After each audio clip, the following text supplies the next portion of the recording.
and you're tuned to the review on CHFR. We have our fourth candidate of the day. And Fred Hunt is here in the studio. Fred, thank you very much for coming in. Okay, now you're on. Thank you. So, first I'd like you to tell our listeners, when did you first arrive on Hornby? As a visitor with Bevan Savory and his family. Bevan had been here for some time by then. And I was working with him in the NIMO, in the probation office there. Can you tell us a bit more about what you were doing before? Yeah, I was with the corrections branch, BC's corrections branch, for 30 years, started in 1967, briefly as a corrections officer and then a probation officer, and stayed with that for 30 years as an officer, then a supervisor, then a manager, and for a time as the director of inspection and standards, which was responsible for looking at incidents in correctional centers and in responding to complaints from people either in the community or in the centers. So you've been on the West Coast for a long time, or all your life? A long time. As someone said, not yet, but it's born in Vancouver and raised in Vancouver and Burnaby. Okay. And what caused you to stay? I mean, you came with Bevan for a little visit, and I'm sure that must have been really nice too. It was very special, and recognized the island as a very special place immediately. And when I was in the position to having a steady income, I was thinking about Hornby and came back in 1978 and found that with, if I really put myself out there financially a bit, I could afford to buy some property, and I did that in 1978 and camped for the next 10 years and came mostly in the summertime and whenever I could, dreaming of the time when it might be possible to actually live here, and that happened in 1997 when I left the corrections branch to move here full time. 97, you said? 97. 97. So that was still the same property you have now on sea, right? Yes. Yeah. Lovely place. Beautiful. It is I was just smitten by it. It was, I was very, very pleased to be there. We had been living in a tent for 28 months and Christine and I were married. She liked camping, but not that much. So we actually got power and built a cabin, and when we moved in '97, built our home with the help of a bunch of Hornby Islanders who were really there. It was great to meet people who were from our builders to our electricians and plumbers. Special time. That's when you get to really start to know and meet your community, when you can invite them over, I guess. Any local organization you've worked on with in the number of years you'd like to talk to us about? Yes, we've been here, just a few months, I guess, and Maura Armour, who was a very remarkable woman. I met her and she said, "We are looking for a board member for the Hornby Festival." And I said, "Oh, that's nice." I was honored to be asked, of course, and she didn't tell me they were actually looking for a treasurer on the board. So I joined the board as treasurer and stayed with the festival for 4 years. Towards the end of that time, the Hornby Island Arts Council was starting up again, and I joined that group as treasurer and later as president of that group for a couple of years. And that was, again, a super way to get to know the community, the artistic community being such an integral part of Hornby. And so that seems to be a jump from the correctional services profession to going and being involved in artistic group. And it was. I don't know if that's a jump in from one side of the brain to the other, but it was.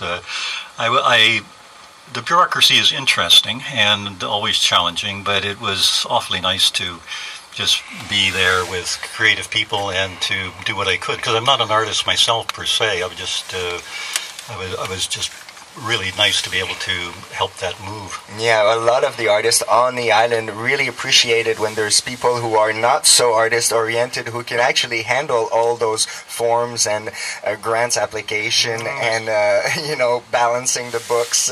These are the kind of things that a lot of the artists usually don't tend to really enjoy taking care of. There's always forms. Well, you know, we have to keep the form, as they say, or keep in form. I guess it's in French, but it would mean translate into keeping in shape. Have any of your personal qualities you think that are particularly useful to the Islands Trust? Well, I like to think I listen well, and I'm conscientious in terms of when taking something on. I do like to stick with it and to be as straight and straightforward as possible with that.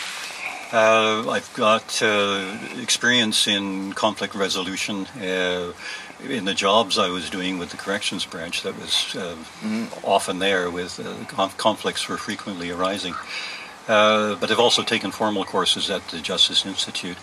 That I think, and my specialty there was mediation. So I've had some mediation experience here.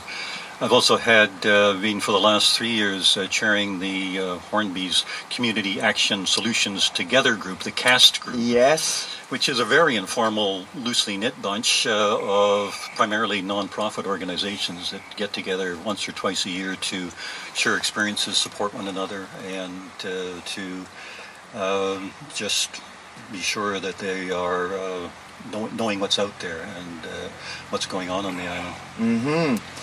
Any positive work that the Islands Trust, you and Tony, I guess, have been working on in the last mandate that you particularly like to see ongoing or to build upon? Yes. One that's essentially completed and that we spent a lot of time and energy on was finding an approach to short-term rentals that would be workable for Hornby, a Hornby-made solution to that. And that's been done. It's been fourth reading. It's presently with the minister for her signature. And once that's done, that will be adopted. So that still needs to be done, that adoption. What we started to work on, and also was the update to the official community plan and its companion land use bylaw. The plan itself, the draft is pretty much finished. It has been seen in the community a couple of times in very rough draft form. It's now ready in more of a formal draft, but we don't want to send that out until the accompanying bylaw is ready to go with it. So that's been started. We decided about almost a year ago now that the importance of dealing with the short-term rental was paramount, that if we tried to do everything, we might be in a situation of not completing the short-term rental, which would have been very, we felt we really needed to do that and move forward.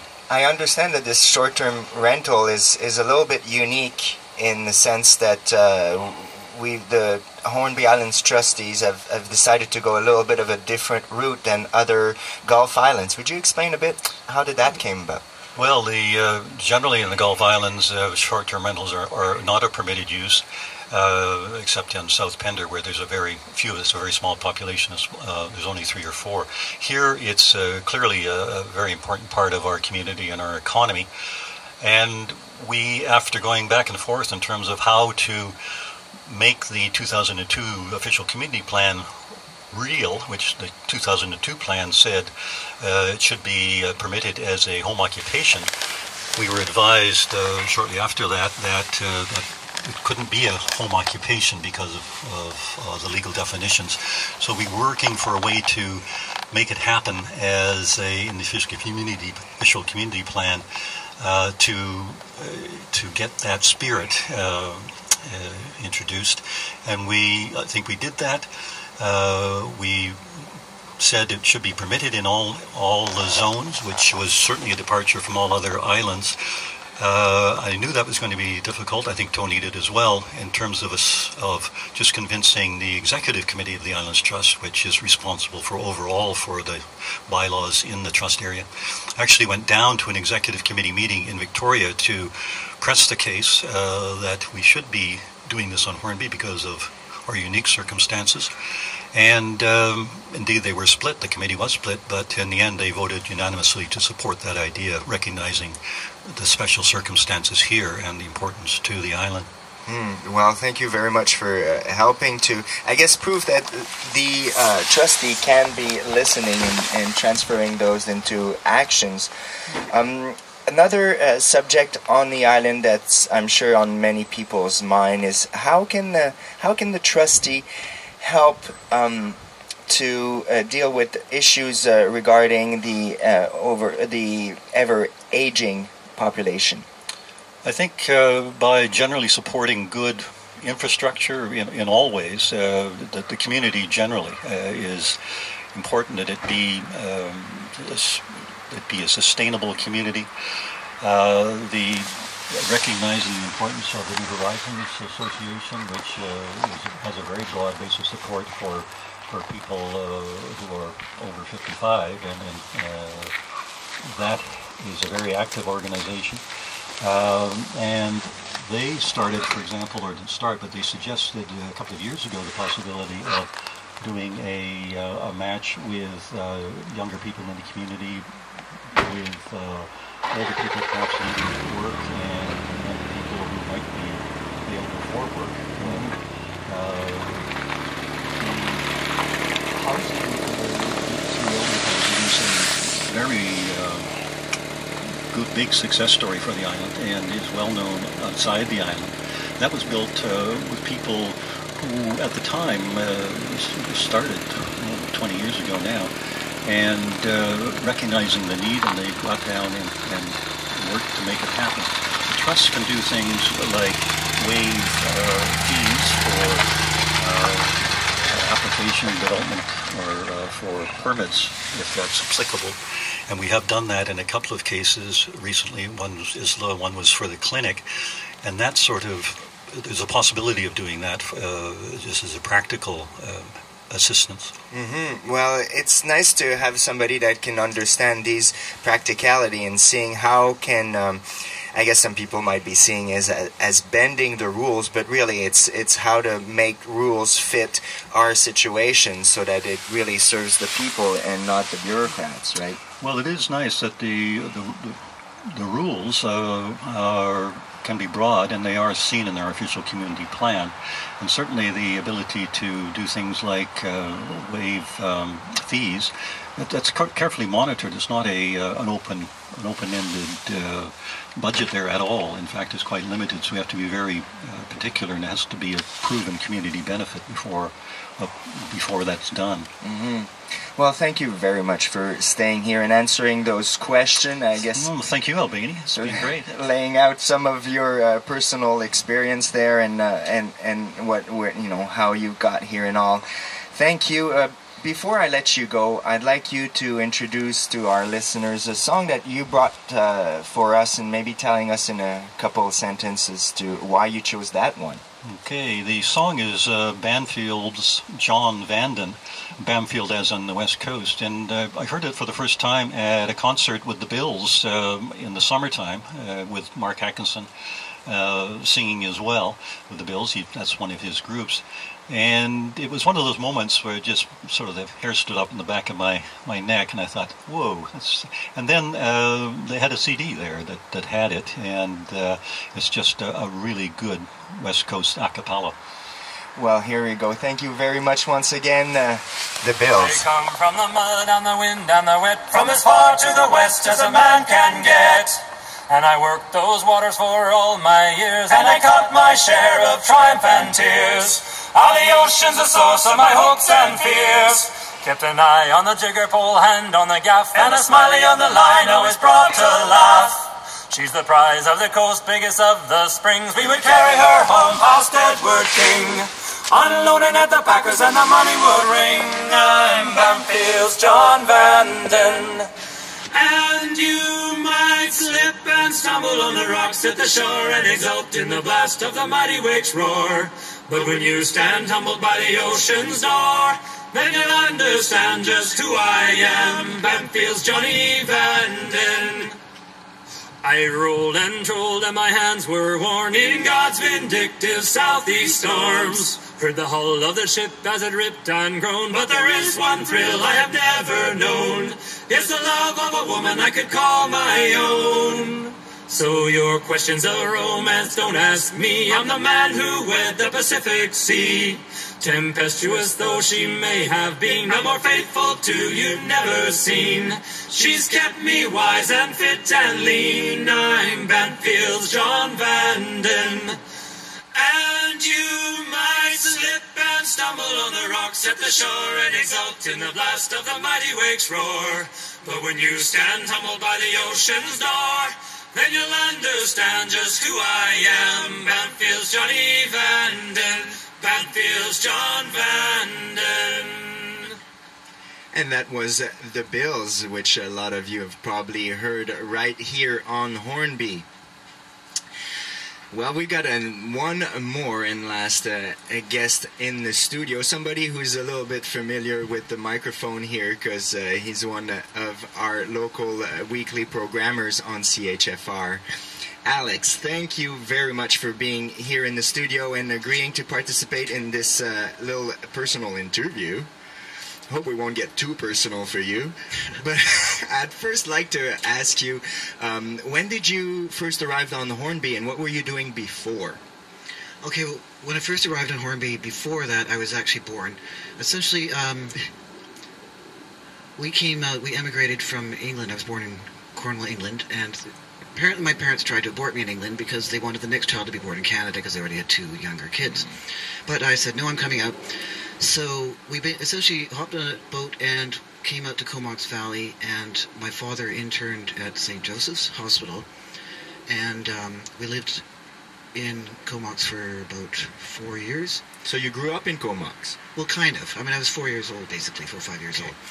And so we actually had a campsite at Heron Rocks. We were with Doctor's Corner, it's called. It's still called Doctor's Corner. It actually looks exactly the same as when I was a little kid.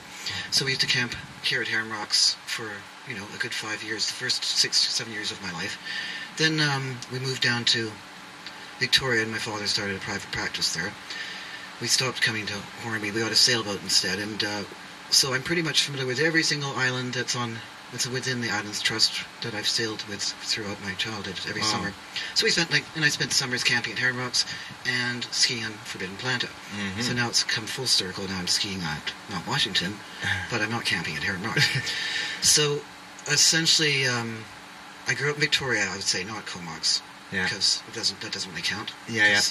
I wasn't really earning much back then. I used to run away nude all the time, apparently, and go down to the Lung's grocery store all the time. Yeah. Then I got put on a leash after that. So then I went to school and grew up in Victoria, essentially. I went to University of Victoria and got a degree in game history and philosophy, double major, and I was going to become a lawyer, actually. But thank God my sanity took over and I didn't become a lawyer. That was just to make my father happy. He wanted one of us to be professional. Yeah. And I ended up working Monday Magazine part-time at university, and I worked on the Martlet, the university paper. I had a radio show. So I just want to say, if people think I don't have enough time to be an island trustee, I do. I can do lots of things at the same time. I have a lot of chi in myself, apparently, which has to be focused somewhere, put out there. And then I got into advertising. It's funny, I went to this, my mother was a manager of a bookstore, Ivy's Bookstore in Victoria. If people ever knew about Victoria, they know Ivy's Bookstore. And we essentially went to a publishing party, didn't want to go, met this guy, and he says, what are you doing? And I said, I don't really know what I'm going to do. And so he asked me to come for a job interview, and then I ended up getting in advertising. And started as a proofreader, then a production manager. And so essentially I've been in management, advertising, marketing since I was 18, essentially. And so I worked in Victoria, I lived in Toronto for 5 years, and then Vancouver, and then I came up here because I couldn't stand living in the city. And I always wanted to move to a Gulf Island with my dog and a computer. That was all I used to tell people that constantly. But I never quite knew which Gulf Island I'd end up at. And then I ended up on Hornby. I knew a few people. I had come here a couple of times. I knew Kim Fagerland and a few other people. That was in what year?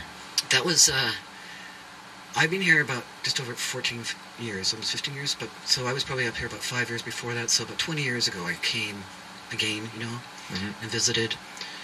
And I remember applying for welfare when before I officially came here, and just like for the $50, you know, and that's the emergency money they gave.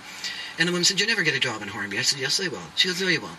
And the rest is history. And I've been managing to keep myself employed, and I've worked at Jan's Cafe, I've worked at the Thatch, I've worked at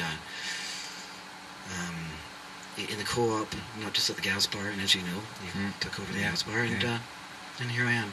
Wow. There. Sorry, it's a long story. Well, no, it's a great story. Yeah. Absolutely. Actually, it reminded me a lot of the way that I got here, where I, got myself a little emergency check just to take care of some friend's debt, and then got on Hornby with $20 in my pocket and got a job the next day, and been here since. Yeah, my tax return was from $65,000 a year to $10,000 a year.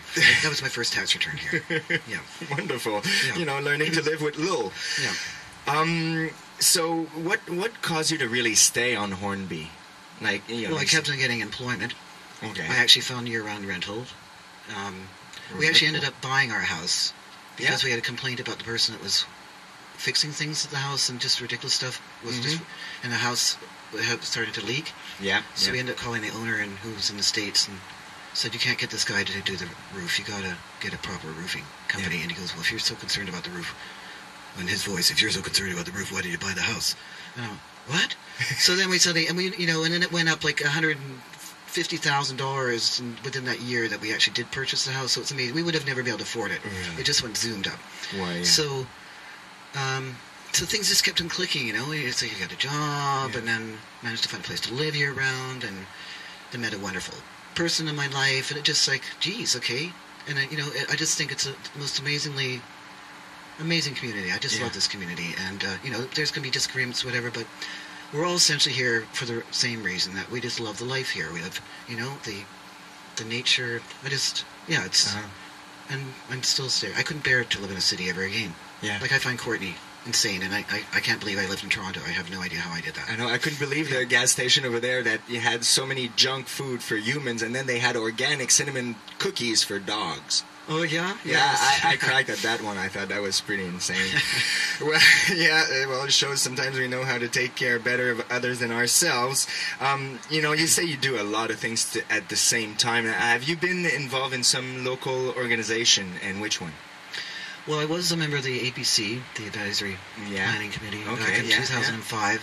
Oh, yeah. And I was there for a couple of years. I'll have to say I was frustrated on that committee because quite often we spent a lot of time that wasn't paid time going over decisions, trying to, come up with informed decisions to help Islands Trust, and quite often I didn't feel it was listened to.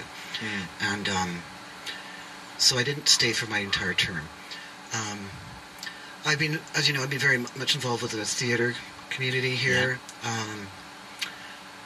The radio, of course. I'm more of a sort of the artsy-fartsy type person, but I am kind of a heady person too, though I'm not just a pretty face. I do like the bylaws and laws, and I love to research and do all that stuff. I just love researching.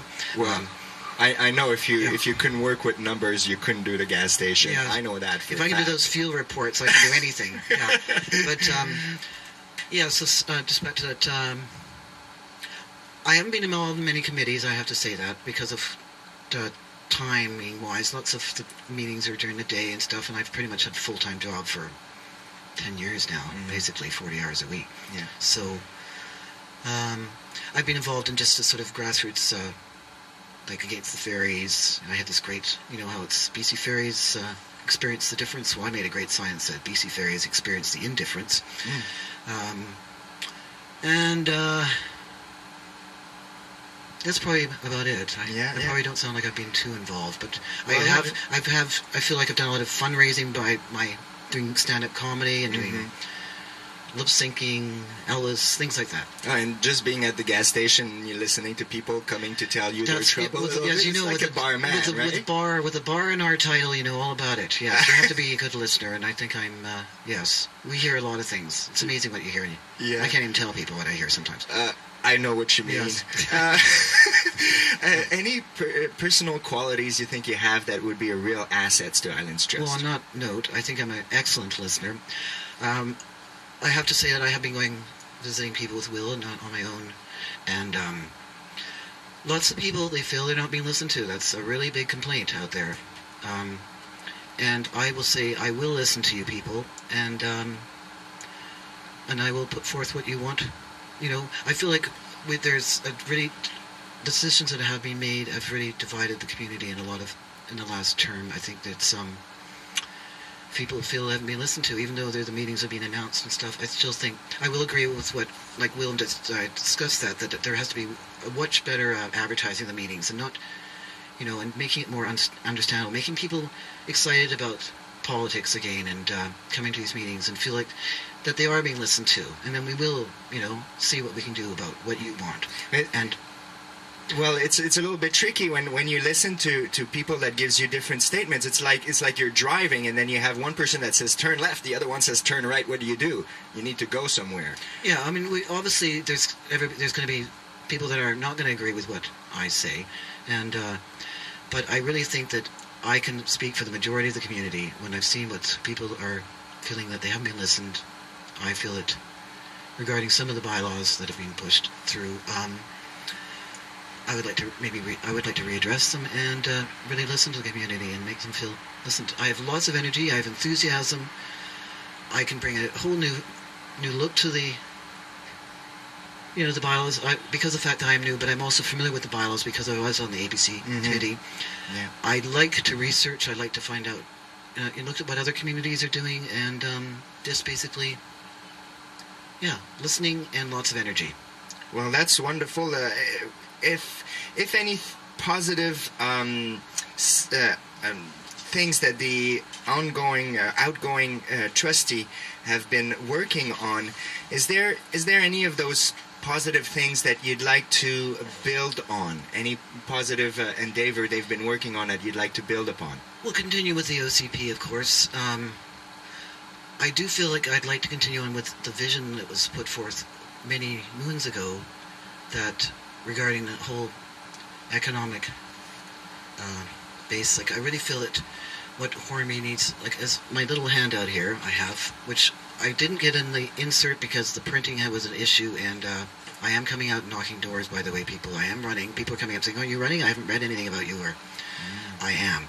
So basically my campaign is about, yes, we need affordable housing, but we need job creation. We need, you need to have people to stay here. They can't afford to live here if they don't have any work. And I really feel like we need to build up our economic, not just have tourism, not just to exist for tourism, but I really think we got to look at a year-round economic opportunities. Mm-hmm. And I think there is lots of potential for that on this island. Yeah. And do you think that there's anything more that the Islands Trust could be doing to help the aging population on Hornby? Well, pretty much because of the fact that the Hornby Denman Health Society is pretty much the biggest employer on this island. It says, what do they call it? The Grey Tsunami. That's what I read in the Vancouver Sun the other day. That we need those young people to stay on the island to help the people, to be the home support people, to the gardeners, the cleaners, the landscapers. We still need, they're our biggest employers, the elderly. Mm-hmm. So they need to have, the services available. So we need to keep the young families on the island. And I think already Hornby is an amazing place for elderly already. That's why they live so long here. There's something, maybe the water, but I think it's, you've got the New Horizons, you've got so many, you've got Bridge, you've got Golden Lunch. I mean, it's really amazing here for the elderly already. And just continue with that and keep the young people here. Mm-hmm. And in what ways the Islands Trust can, I mean, you've been, involved in the advisory committee, so in what ways can the bylaws or the ways that the Islands Trust work can enhance those qualities? I can think of, like, if we have more economic opportunities, and if we have more let's say young people living among older people, then density increases, and somehow that conflicts with Islands Trust. So how do you see that the Islands Trust can actually, does it need to change a little bit? Do they need to have a different approach, in your opinion? Well, in terms of economic opportunities, I think we have to look at our zoning in terms of commercial zoning. I think we need to open up more commercial zoning on this island. Mm-hmm. I think we could have another downtown area where the new credit union is. I think that would be a perfect location for other businesses. Not another art gallery. We've got a lot of art galleries here. you know, and we've got studios and artists that can sell their artwork from their homes. So, you know, looking at year-round restaurant where, you know, we have been leasing a restaurant. You know, let's get Ben having his own restaurant year-round. You know, let's get Leisha too, right? Yeah, yeah, Leisha. I mean, there's so many. I don't know about you, but as soon as I leave the island, I just want to eat. Eat, like, really good food. That's all I want to do. Affordable, good food. So, and also there is some, I know we still have a light industrial area that's not being used. There is a zone there. I think we'd like to get that opened up and see whether you can have mechanics work there. You know, not have the mechanic at his house, have him at a nice location where he has a cement pad. So it's basically looking at the land use, the zoning, and allowing more commercial zones. And in terms of, you know, hopefully that will happen in terms of the affordable housing. But, you know, of course, how are they going to buy these? I don't know how expensive they're going to be each year that it hasn't been really created, each year it gets more expensive, right? Yeah, it's just like, as I said, I would never be able to buy a house if I hadn't bought it that time we did. Yeah. And no matter how affordable it is, if you don't have income, you don't have income. Yeah, I'll tell you, it went from $125,000 for almost an acre and a garage, not a house, to $289,000 in that year alone.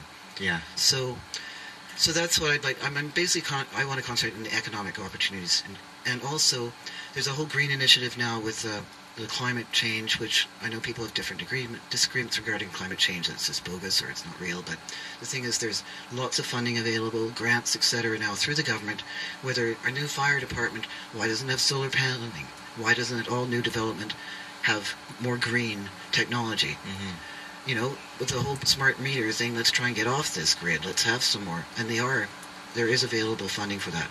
And we can even actually have a light industry. We can create solar panels, you know, have a manufacture. There's lots of opportunities, and that's where I'm going to put my energies into, if I wasn't.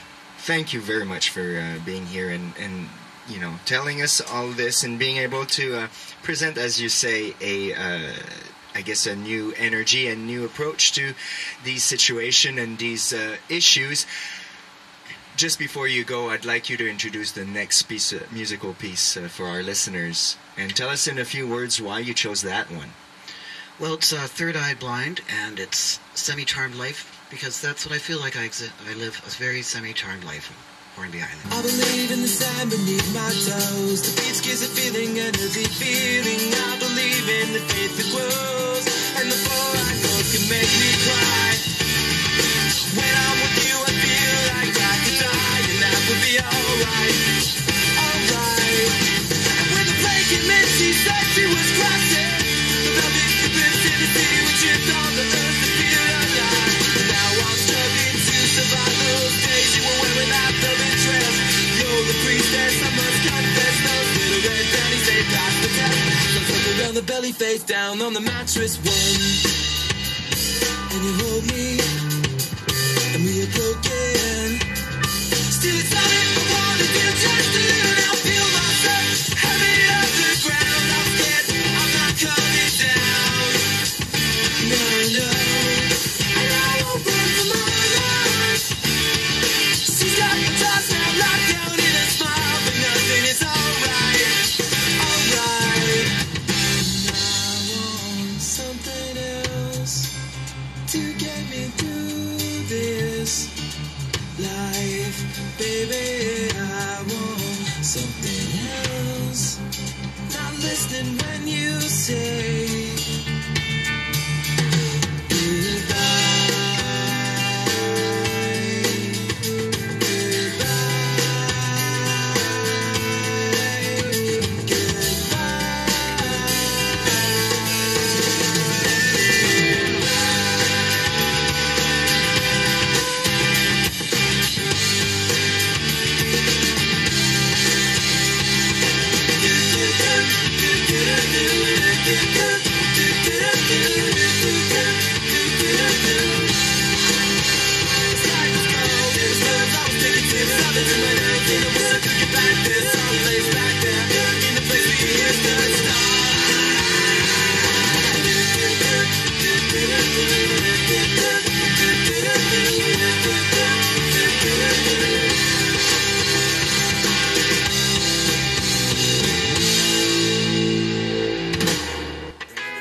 brings this long edition of the review to an end. Thank you very much to Ron, Tony, Will, Fred, and Alex for participating. This is Albini, that coming right back after the musical bridge for Musical Show.